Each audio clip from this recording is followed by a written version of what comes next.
ॐ भूर्भुवः स्वः तत्सवितुर्वरेण्यं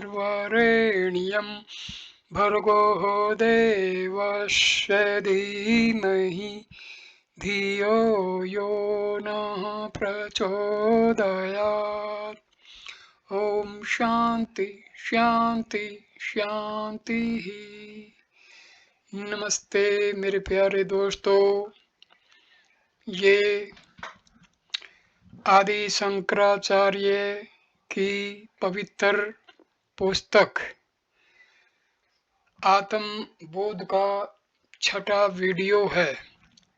इस वीडियो को हम शुरू करते हैं 58वें श्लोक से।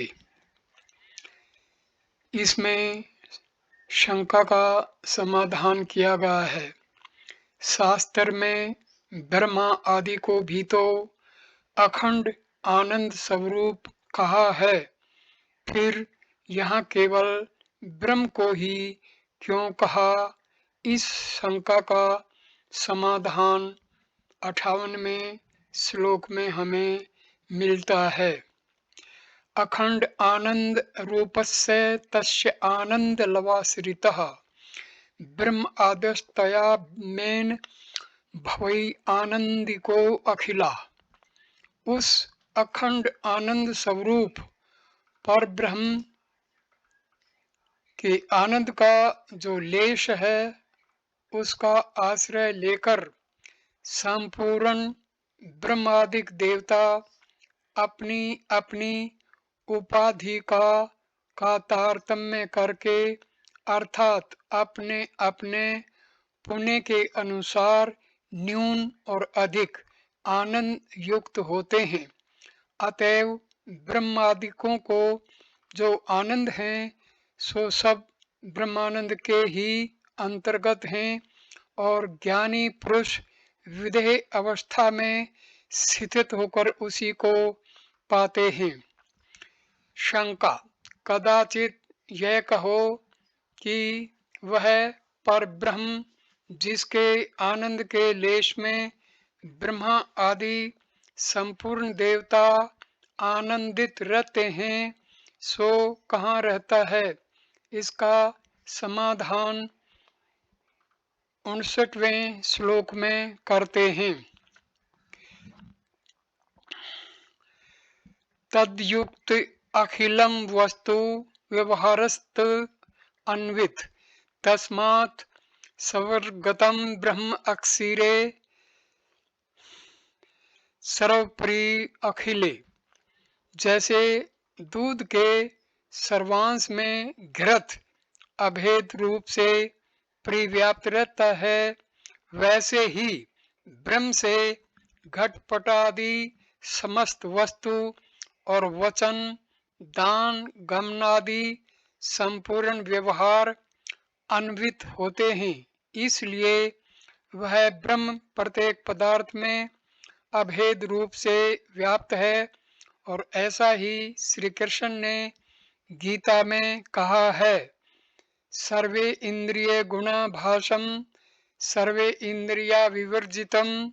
अर्थात वह ब्रह्म सब इंद्रियों के गुणों का प्रकाशक और संपूर्ण इंद्रियों से रहित है।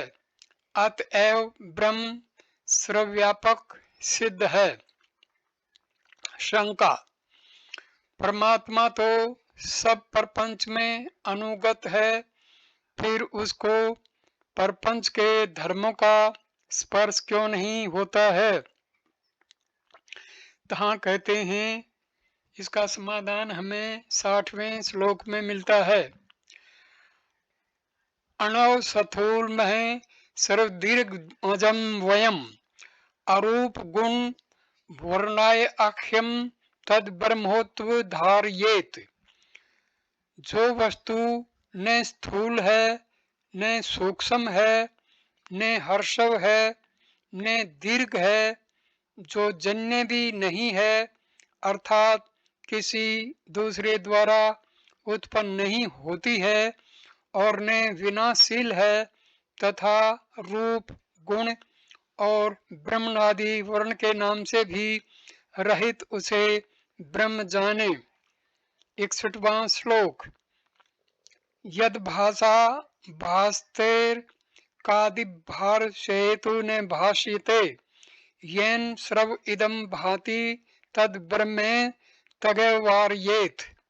जिसके तेज के प्रभाव से सूर्य चंद्र आदि ज्योति पूर्ण प्रकाशमान होते हैं और जो अपने प्रकाश से प्रकाशित हुए सूर्यादि से प्रकाशित नहीं होता है, और जिस करके यह सब जगत प्रकाशित हो रहा है वह पर ब्रह्म है, ऐसा निश्चय करना चाहिए। 62वां श्लोक।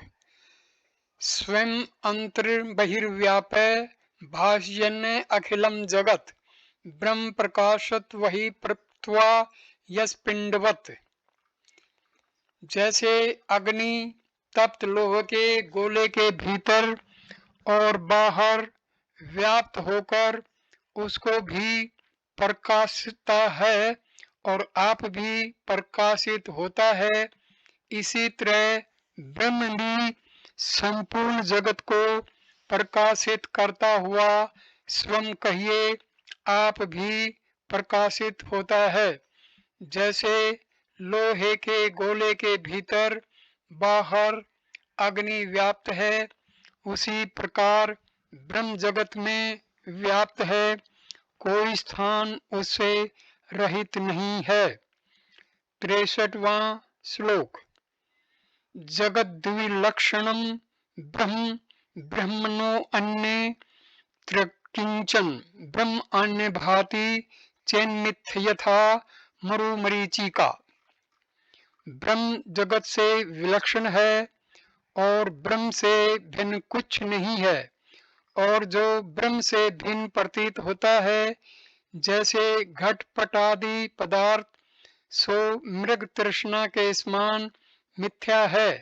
सारांश यह है कि जड़ मिथ्या दुख रूप जगत से सच्चिदानंद रूप ब्रह्म अलग हैं, अतएव ब्रह्मा ही सत्य है और सब मिथ्या है। 64वां श्लोक। दृश्यते श्रूयते यद ब्रह्मणो यत्र तद भवेत तत्वज्ञानाच्च तद ब्रह्मस्य सच्चिदानंदम द्वयम्। जो कुछ देखने में आता है और जो कुछ सुनने में आता है इत्यादि सो ब्रह्म से अन्य कुछ नहीं, अर्थात संपूर्ण ब्रह्म ही है। इसका कारण यह है कि ब्रह्म तत्व ज्ञान से ही सच्चिदानंद और अद्वैत रूप में प्रकाशित होता है।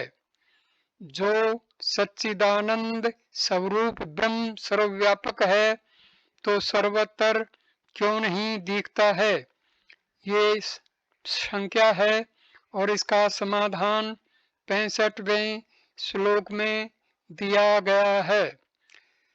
सर्वंगम सच्चिदातम आत्म ज्ञानच्च अक्षुन अक्षिते अज्ञान चक्षुन अक्षते भासवंतम भानु गंधतौ भानु मंदवत। जिन पुरुषों के ज्ञान रूपी चक्षु हैं उनको सर्वव्यापी सच्चिदानंद रूप दिखता है, और जिस पुरुष के अज्ञान रूपी चक्षु हैं अर्थात जो अज्ञानी हैं वह उस प्रकाशमान आत्मा को ऐसे नहीं देख सकते कि जैसे अंधा पुरुष सूर्य को नहीं देख सकता है।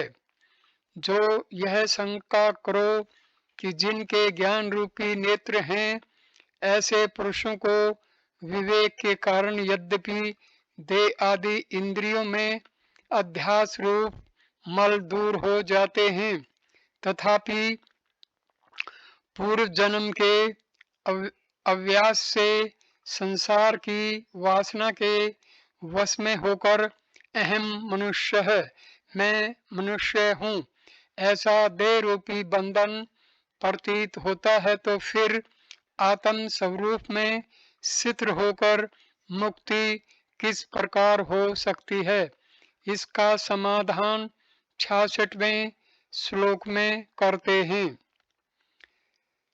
सर्वनादि भीरुदीप्तो ज्ञान अग्नि परितापितः जीवः सर्वमल्लान्मुक्तः सर्वणवद योते स्वयं। श्रवण आदि अर्थात श्रवण मनन निधिध्यासन इनसे उत्पन्न हुई ऐसी ज्ञान रूपी अग्नि से परितापित कहिए मुक्त जो जीव सो संपूर्ण मल से छूटकर अग्नि से तपे हुए सुवर्ण के समान स्वयं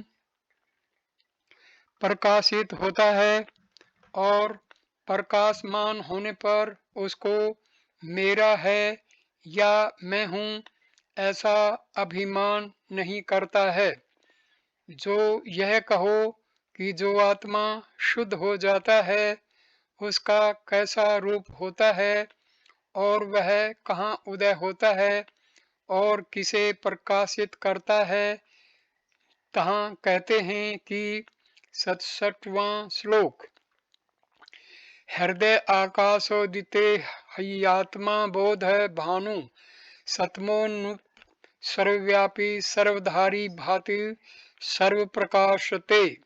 इस प्रकार जीव और आत्मा के ज्ञान से निर्मल बोध रूपी सूर्य आत्मा हृदय रूपी आकाश में उदय होकर अंतःकरण के मल रूपी अंधकार को नाश करता है और सबको प्रकाशित करता हुआ स्वयं प्रकाशमान होता है। अब जो बीच में यह शंका करो कि हृदय रूपी आकाश तो परिच्छिन्न है और जब वहाँ आत्मा का उदय होगा तो आत्मा उसके संसर्ग में परिच्छिन्न अर्थात नाशवान हो जाएगा, उसका यह समाधान है कि आत्मा सर्वव्यापी अर्थात सब जगत में व्यापक है और सर्वधारी कहिए जगत का जो अज्ञान कार्य है उसका अधिष्ठान रूप है और सबको प्रकाशित करता है और आप प्रकाशमान है। सारांश यह है कि व्यापक रूप आत्मा का भ्रम रूप हृदय आकाश कदापि नाशक नहीं हो सकता है। अब आत्मा तो तत्व ज्ञान को तीर्थ रूप से वर्णन करते हैं क्योंकि जो फल संपूर्ण तीर्थ और देवताओं की सेवा का है उसमें अधिक फल आत्म ज्ञान रूपी तीर्थ का है क्योंकि आत्मा की सेवा से फिर किसी की सेवा की आकांक्षा नहीं रहती है। कदाचित यह कहो कि आत्मज्ञानी भीत हो अपने स्वाभाविक पाप दूर करने को काशी आदि तीर्थों में जाते हैं और प्रथम 66वें श्लोक में कह आए हो कि ज्ञानी पुरुष सुवर्ण के समान प्रकाशमान और संपूर्ण मल से रहित है, सो कैसे हो सकता है। तहाँ शंका दूर करते हैं जिसका समाधान हमें 67वें श्लोक में मिलता है। दिग्देश काल देनपेक्षी सर्वगम सीतादि हवंती सुखम निरंजनम यह स्वातम तीर्थम भजते विनिष्क्रिय स सर्वविद सर्गवतो मृतो भवेत। आत्मज्ञानी पुरुष एकाग्रचित होकर पूर्व आदि दिशा और कुरु आदि देश और भूत भविष्यत वर्तमान काल इन सब की अपेक्षा से रहित सर्वव्यापक रूप और शीत और उष्ण इन दोनों के नाशक और नित्य सुख स्वरूप और निरंजन अर्थात माया के कार्यगत रूप मल से रहित ऐसे आत्म तीर्थ का सब प्रकार की क्रियाओं को छोड़ सेवन करता है, वह सर्वव्यापक और सर्वज्ञाता होकर अमृत रूप अर्थात ब्रह्म रूप हो जाता है। अतएव मुमुक्षु पुरुषों को आत्म तीर्थ अवश्य सेवन करना चाहिए और ऐसा ही महाभारत में लिखा है कि आत्मा आनंदी संयम पुण्य तीर्था सत्योक काशी लटा दयोर्भि तत्राभिकेशम कुरु पांडुपुत्रे निवारिणा शुद्धयति चांत्रात्मा।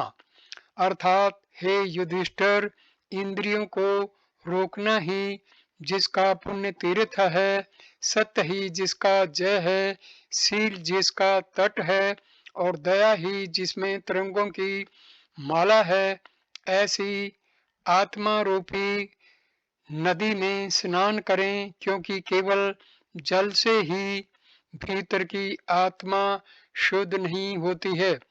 और भी कहा है कि सनातन तेन समस्त तीर्थ सलीले दत्ता च सर्वावनिर्यम ज्ञानम च कीर्तम सहस्र मखिला देवाश्च संभुजिता संसारश्च समृद्धता सौपितृ स्त्री लोका पूज्य पश्यो यस्य ब्रह्म विचारणे अक्षण अपि सथैर्य मनः प्राप्नुयात्। अर्थात जिस पुरुष का ब्रह्म के विचार में अक्षण भर भी चित्त स्थिरता को प्राप्त हो गया,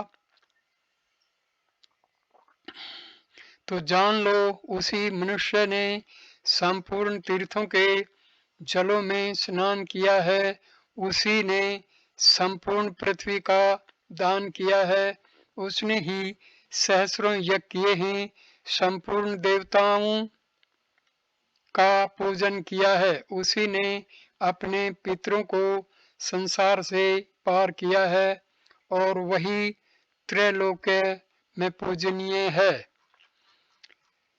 ये वीडियो में यहीं पर संपूर्ण करता हूँ और इस पुस्तक का ये आखिरी वीडियो था। धन्यवाद ये वीडियो देखने के लिए। नमस्कार मेरे प्यारे दोस्तों, नमस्ते।